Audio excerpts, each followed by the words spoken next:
What's up guys? In today's video we're going to be talking about what you should be doing if you have those ultra critical people around you, those naysayers, the family members, the friends, when you're trying to build yourself up and make something out of yourself, those people who are saying you can't do that, you shouldn't do that, here are all the risks of you doing that. And negativity. It's a very, very hard situation to deal with. I know I have faced it before. And one of the things that's so problematic about it is that it's very, very hard to be objective about it. Are they actually pointing out a blind spot that you cannot see and you should really be listening to them? Or are they projecting their own insecurities and all the fears that they faced around their own failures, and they're putting them on you to make sure you can't get out the box either? Very, very tough situation. And we've got a Reddit thread today with a person who is dealing with a family member who is being very, very critical around things they're trying to achieve. So we've got Big Bad Irish Sir here, and he says, my wife is constantly negative. So like the title says, I have creative ideas and always try to include my wife in discussions, but all she ever brings to the table is problems and negativity when we discuss things. She thinks she's being pragmatic, but it's tremendously disheartening, and the problems she imagines are always the absolute worst of the worst case scenarios. Everything I've ever read or watched when it comes to starting a business is just start and figure out the problems later. I'm well aware of the potential for difficulties in any endeavor, but tend to believe in myself and my ability to adapt and overcome. Has anyone else experienced this, and how did you find the middle ground? So how do you overcome a situation like this? It gets even more problematic if you have someone who's very close to you who is saying these things. So for instance, you can ignore the friend who you've not seen in 5 years, who maybe is making some snide comments in your direction when you're trying to pursue things. But what happens if it's like a parent and you're living with them, right? Or you're living under the same roof as them? What happens if it's your partner who should be your rock, but they're constantly shooting things down? Let's find out what the comments say. Some people just aren't cut out for entrepreneurship, says Low Helicopter. So they see everything in entrepreneur wants to do is too risky. My wife is the same way. I've been an entrepreneur for a really long time, and I've actually stopped sharing my business ideas with my wife because I know she doesn't particularly care. At this point, I don't worry about what my wife thinks. As long as I don't lose a ton of money, she's generally cool with it, but she'll never have her pom-poms out wildly cheering me on. If you have any idea that you want to pursue it because you want to, and don't worry about what she thinks. With that said, it doesn't mean that you should haphazardly pursue business ideas. Be smart, test demand first, and then build the business once demand is established. A lot of people here are actually agreeing with this response. So this is a very, very important comment here. Some people just aren't cut out for entrepreneurship. Absolutely true. My mum is an entrepreneur. She ran a therapy business for years and years and years. And my dad, who I've never met apart from one weekend in my life, was also an entrepreneur, lifelong entrepreneur. He was a gun maker and had a gun shop as well. And basically used to sell guns. Not quite like an arms dealer, but he, judging even by the area of business that he was in, you would say that he is very, very high risk, right? My mum is a therapist. She's much lower risk, although she's still got some risk level there, because some risk tolerance level, because she's also an entrepreneur. And what I found is that people who have quite a lot of risk tolerance and stress tolerance as well, that coupled with the want to be unconventional and not have such a standard life, and they have a tendency to think more out of the box. It's like a recipe for creating a person who wants to be an entrepreneur, right? So if you picture it like making a cake, if you have those ingredients in the cake, the person is most likely going to want to be an entrepreneur. And there was no difference for me instead.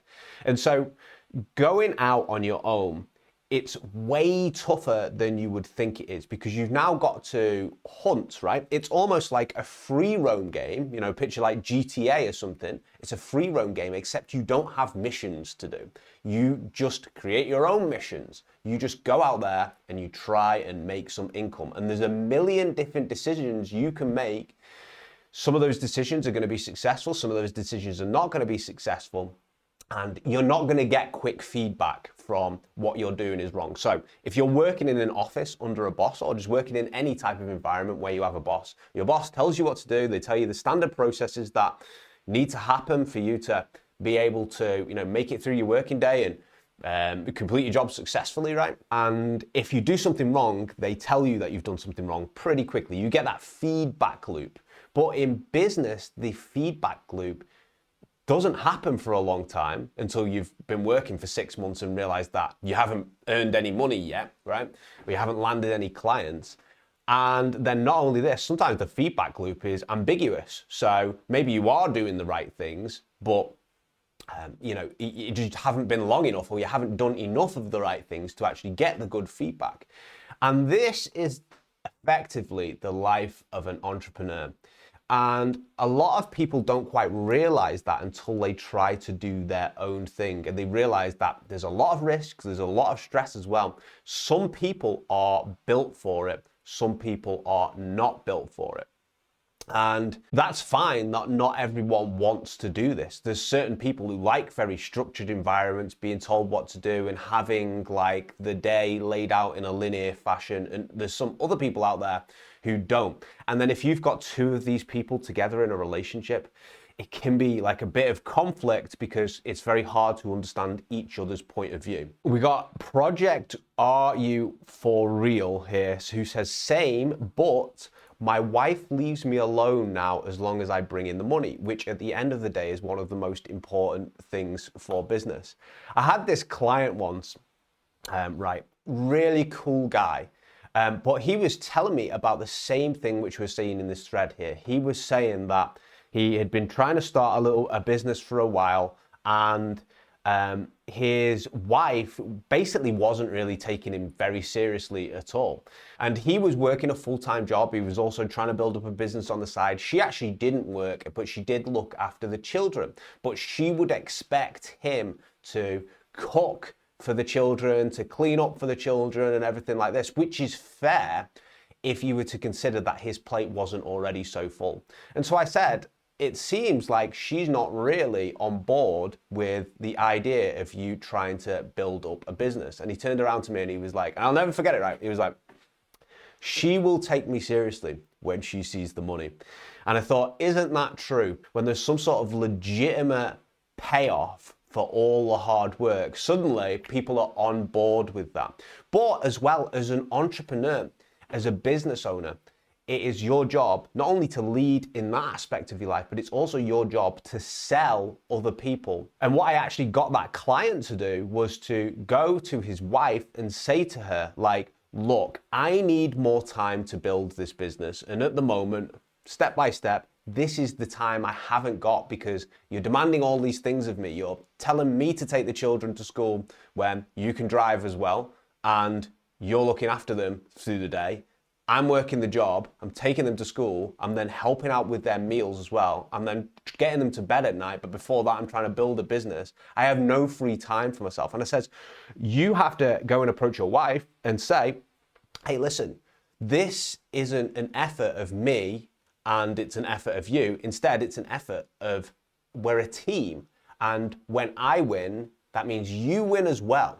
And this is often a direct conversation that I find needs to happen between couples, in that there's no unity between them. You need to work together so that you can both accomplish the goals, whether she's got to wash the pots up a little bit more so you can start bringing in more money, so ultimately you both have a life, right?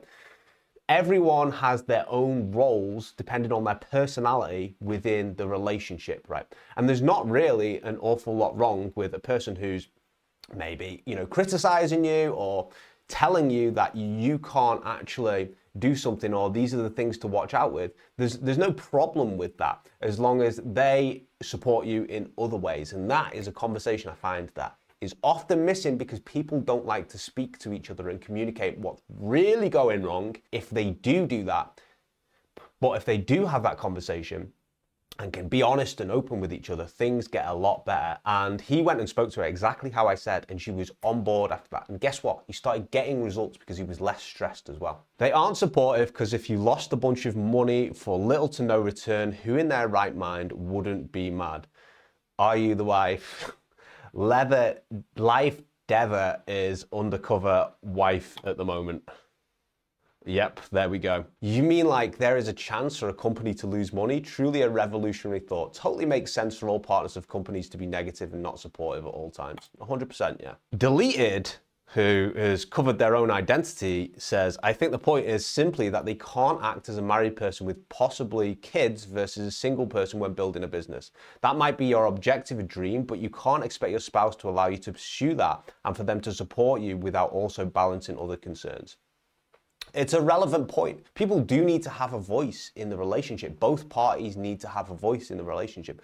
But it's also your job as both of you in the relationship to communicate your concerns in a valid way and make those concessions and say, look, this is what I really, really want to do. How can I make you feel better about this? And what do you need to see for you to be fully on board with this right now? And if she's like, well, I need to see A, B, and C, then you could say, I can do that if you allow me to X, or if you believe in me a little bit more, or be a bit more positive around it. There's no problem in saying something like that. Faye Gettard says, I had the same issues with my wife until she tried starting her own thing. We fought like cats and dogs because of how much of a wet blanket she was, even with my successes. The fights have completely gone away after she tried starting up her own thing and saw how me being positive helps so much when it comes to be stuck in the mud, like you anticipated being helpful and giving you at least positive advice wasn't. This person's speaking like Yoda, or maybe I've just lost the ability to read. I don't hang it over her head, but she and I both know that her negativity took wind out of my sails, and it's a shitty way for a partner to be. I don't know if it's possible, but tell her to start her own thing separately from you. You won't even need to criticize her. All you need to do is be supportive, and you don't know. So yeah, again, like the goal in the relationship, and a lot of people forget this, is how you act affects the other person. And you always want the other person, because you care for each other, right? You always want the other person to have their best interests at heart for you, because it can be draining to not have a supportive partner. And just something that's draining, that's taking away 5 to 10% of your energy, can be the difference between you earning an extra $1,000 that year and you bringing home a full-time income as well, because results and effort is compounding over time. Satan and communism, do you feel you're pragmatic as well? Maybe one of you should be the pragmatic one. Do you have kids? Are you the breadwinner? Will you be spending her money? There's so many specifics that you're leaving out. Should your wife love and support your dreams? Absolutely. Should she do so to the detriment of her well-being? Absolutely not. Being an entrepreneur is mostly hard work and sacrifice. If I married someone who had a more stable, easier life, and they decided they're now going to work 80 hours a week and dedicate a significant smaller portion of their time and energy to our marriage, I would feel incredibly apprehensive. Laban's severed head. Who are these names? We've got Satan and communism, Laban's severed head. What are these guys? I wouldn't be taking relationship advice from these guys. These guys sounds like they got issues. Sorry, bro, but you're married and what happens to you is tied to your wife's life as well. When you are single, it's easy to say, F the haters, I'll deal with problems when they arise. When you have someone who depends on you, it's a lot different. Some business ideas and methods are dumb and are bound to fail right out the gate. Believing in yourself isn't enough remedy that no matter how positive you are. I don't know what your business ideas are, but any that isn't proven deserves to be challenged. So let's talk about this. Yeah, there can be a bit of a false promise, right? Let's say you've got together and then years later into your relationship, you've decided to become an entrepreneur, and now the other person kind of has to accept this life which they never thought it'd be. There's good science in evolutionary psychology that being a man and being driven, dedicated to your goals is highly attractive for a woman or for, you know, your partner as well.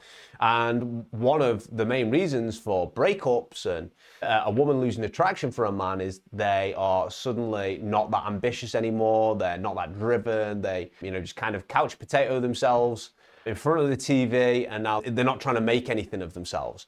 So there is that aspect to relationships where, as a guy, you probably should try to be as driven as you can and pursue something which is gonna, you know, either be better for your character or be better for both of you, right? Because resource acquisition for males is highly, highly important, and status acquisition as well. It makes you far more attractive.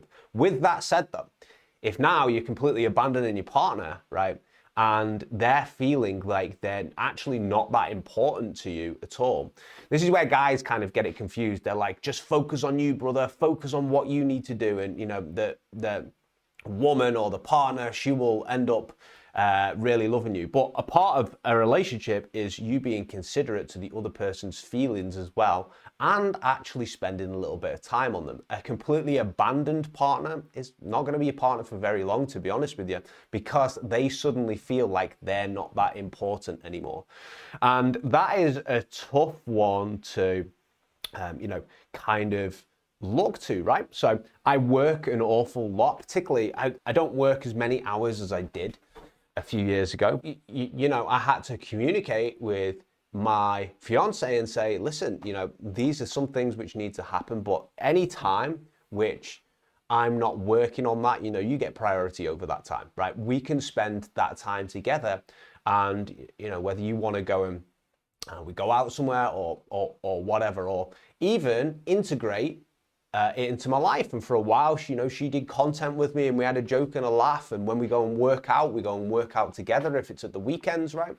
And there's ways to get around it, but you've got to make sure that you're not actually making the other person feel like absolute crap, because they've got to be a priority in your life. Otherwise, why are you dating them? So even though this person's got a crazy username, they have actually made quite a relevant comment. Ad7045 says, just start and figure out the problems later. What are you reading, watching that gave this bad advice? I suppose if you have money to burn, this approach may work. Don't use hope as a strategy either. Hope equals failure. Try this. Write a detailed business plan, write an operating plan, understand your demographics. How are you going to successfully market and service? How will you support your customers from a customer service problem resolution billing aspect? If you have MOEs, draft an MOE manual, right? Okay, if you think on Monday morning you could just turn on the lights and be in business before you've done those 6 steps, you're badly mistaken and don't stand a chance at surviving 6 months. Yeah, I mean, I'm not sure I fully agree with that. So they said, just start and figure out the problems later. What type of reading is giving you this advice, right? So, this was myself as well at the start. I would plan everything. I would have all these ideas, but I wouldn't execute on any of them, right? And you read more and more and more, and you become very, very book smart, and you can almost solve all these problems in your life, but the experience of actually experiencing something is way more valuable, and working out the problems, and you can never fully predict all the problems up front, is way more valuable than taking some sort of video course from your favorite influencer, right? It just is. Experience is always more, is always better. I used to do all sorts of combat sports as a kid: Muay Thai, boxing, MMA, and I could watch infinite videos of Mike Tyson fighting and doing all these things in sparring, right? And I remember I did for ages before I sparred my first person when I was like 12 or 13 years old. And I watched Mike Tyson, and he was slipping and he was ducking and dodging all these punches, and he was doing it effortlessly from all of his opponents, and even in his sparring matches. I used to analyze the videos, right? And I had such good form in my own living room, right, that when I first sparred a person in boxing, I tried to do the whole bob and weave, and the person just followed my head around with jabs, right? I remember thinking to myself afterwards, damn, that's a lot harder to do than what actually looks like in that video. So starting and learning on the job and encountering the problems and trying to solve them then is almost always better to do than sitting around thoroughly planning through. Now, what I would say is you have to also anticipate the things which could go wrong and have a backup plan in your head for that. Doesn't mean you need to write detailed plans around what you will do. You're stalling, in my honest opinion, and most people have more of a problem with stalling than they do of being too much and too go and get it, right? They have too much of a problem with stalling. So what I would say is that get an idea, get it down. If you need to write something quickly on plan, execute as fast as you can, and get it out the door very, very, very fast. The quicker you can test and the quicker you can fail on something which you're pretty sure you have 40 to 50% of the information on. Colin Powell was the US Secretary of State, and he said he knows he's ready to act when he has 40% of the information, right? But a lot of people wait until they've got 90% of the information before they're out the gate trying to start something, and even then they're very apprehensive about it. Get the 40% of the information, know what's roughly going to happen, go out there, execute, and then learn afterwards what you need to be doing when you come up against an obstacle, rather than plan everything to a T, because you can never fully plan for everything. So I don't agree with that comment, as long as you've kind of drafted up the scenarios of what potentially may go wrong and then what can happen with A, B, or C. The quicker you fail, the quicker you will find a better solution. Mention Charming says, I would be super happy if my wife were only negative. Mine brings anger and degradation. One sale is probably the solution for both of us. One sale. Yeah, so look, there's a difference, isn't there? There's a difference between a person who is being really angry and telling you what to do, and there's a person who's genuinely trying to care for you and look out for your concerns. Like I said before, everyone has their own sort of personality, and because of that personality, they fit into certain roles. My mom, for instance, even though she used to be an entrepreneur, she's always very, very, very focused on she's threat focused, right? What could go wrong? What could go wrong? What could go wrong? So that has a benefit to it sometimes, in the sense of that she may see things which I don't say. And you have to learn to tune that out, because it can drag you down. Sometimes if the person's too much wired in that direction of being so aware and threat focused of what you should be avoiding, and these are all the things which could go wrong. Sometimes that can stifle you. But if you have a serious issue, then that is probably a person that you need to go and ask, because they will straight away paint out all of the things which could potentially go wrong, which you may have overlooked as well.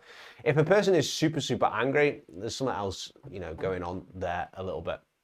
But what I would say is that not everyone's going to believe in you, right? Not everyone's going to attempt to see things the way you see things, and the perception of what you've got and the experience of what you got of what's currently going on. And, that could be very, very alien to the other person who hasn't got any experience in this subject at all. So what I would say is speak to your partner. Say, look, this is what's bothering me. I know when I bring things up, and ask them what's really going on there. And then say to them, look, I need you to be on board with what I'm doing, because this is what I'm trying to do and it's going to benefit both of us. Have that direct conversation with them. Most couples would not argue if they just communicated directly with each other, and they wouldn't shoot each other down and snipe and be passive aggressive to each other if you just communicate directly. And there's always going to be a little bit of that, but this person actually needs to speak to his girlfriend and say, hey, we're doing very different things. I need you to be on board, but I also value your opinion when it comes to you warning me about things. I can see why you think X, Y, and Z, but at the same time, I'm feeling like you're shooting down everything I'm saying, which is taking the wind out of my sails and is making me actually struggle. Well, that's my take on the whole subject. What do you guys think? Let me know in the comments below, and take it easy. See you in the next one.